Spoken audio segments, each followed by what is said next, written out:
ನಮಸ್ತೆ.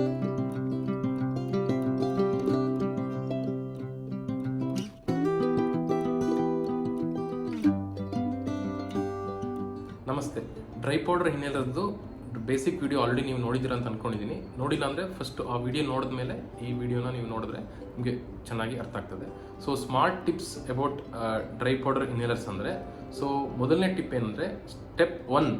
ತುಂಬ ಜನ ಅದ್ರ ಬಗ್ಗೆ ಗೊತ್ತಿರಲ್ಲ ಅಥವಾ ಗೊತ್ತಿದ್ರೂ ಮಾಡ್ತಿರಲ್ಲ. ಅಂದರೆ ನೀವು ಡಿವೈಸ್ನ ಬಾಯಲ್ಲಿಟ್ಕೊಂಡು ಹಿಡ್ಕೊಳ್ಳೋಕ್ಕಿಂತ ಮುಂಚೆ ಫಸ್ಟು ನೀವು ನಿಮ್ಮ ಶ್ವಾಸಕೋಶದಲ್ಲಿರ್ತಕ್ಕಂಥ ಲಂಗ್ಸಲ್ಲಿರ್ತಕ್ಕಂಥ ಗಾಳಿನ ಫಸ್ಟು ನೀವು ಎಷ್ಟಾಗುತ್ತಷ್ಟು ಖಾಲಿ ಮಾಡಿಕೊಂಡು ನೆಕ್ಸ್ಟ್ ಸ್ಟೆಪ್ 2 ಅಲ್ಲಿ ನೀವು ಅದನ್ನು ಡಿವೈಸ್ನ ಹಿಡ್ಕೋಬೇಕು.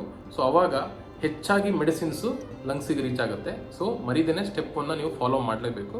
ಸೊ ಸೆಕೆಂಡ್ ಟಿಪ್ ಅಂದರೆ ಸ್ಟೆಪ್ 2 ಅಲ್ಲಿ ನೀವು ನನ್ನ ವಿಡಿಯೋ ನೋಡಿದರೆ, ಸೊ ನನ್ನ ಪೋಸ್ಚರ್, ನಾನು ಡಿವೈಸ್ನ ಬಾಯಲ್ಲಿಟ್ಕೊಂಡು ಹಿಡ್ಕೋಬೇಕಾದ್ರೆ ಪೋಸ್ಚರು ನನ್ನ ನೆಕ್ಕನ್ನು ನಾನು ಆರ್ಚ್ ಮಾಡ್ತೀನಿ. ಸೊ ನೀವು ಡಿವೈಸ್ನ ಬಾಯಲ್ಲಿಟ್ಕೊಂಡು ಈ ಥರ ನೆಕ್ಕನ್ನ ಆರ್ಚ್ ಮಾಡಿದಾಗ ಏನಾಗುತ್ತೆ, ಸೊ ಡ್ರಗ್ ಪಾರ್ಟಿಕಲ್ಸು ಈಸಿಯಾಗಿ ಲಂಗ್ಸಿಗೆ ಹೋಗೋದಕ್ಕೆ ಸಹಾಯ ಆಗ್ತದೆ. ತುಂಬ ಜನ ಸ್ಟಿಫ್ ಆಗಿ ಈ ಥರ ಕೂತ್ಕೊಂಡು ಹೇಳ್ಕೊತಾ ಇರ್ತಾರೆ, ಅದು ತಪ್ಪು. ಸ್ವಲ್ಪ ನೆಕ್ಕನ್ನ ಆರ್ಚ್ ಮಾಡ್ಕೋಬೇಕು ಎಳಿಬೇಕಾದ್ರೆ. ಟಿಪ್ ನಂಬರ್ 3 ಏನಂದರೆ, ಸ್ಟೆಪ್ 3 ಅಲ್ಲಿ ನಾವು ನಿಮಗೆ ಆಲ್ರೆಡಿ ಹೇಳಿದಾಗೆ ಬ್ರೆತ್ ಹೋಲ್ಡಿಂಗ್, ಅಂದರೆ ಜೋರಾಗಿ ಇನ್ಹೇಲರ್ನ ಎಳ್ಕೊಂಡ ಮೇಲೆ ಉಸಿರನ್ನ ನೀವು ಕಟ್ಟಬೇಕು.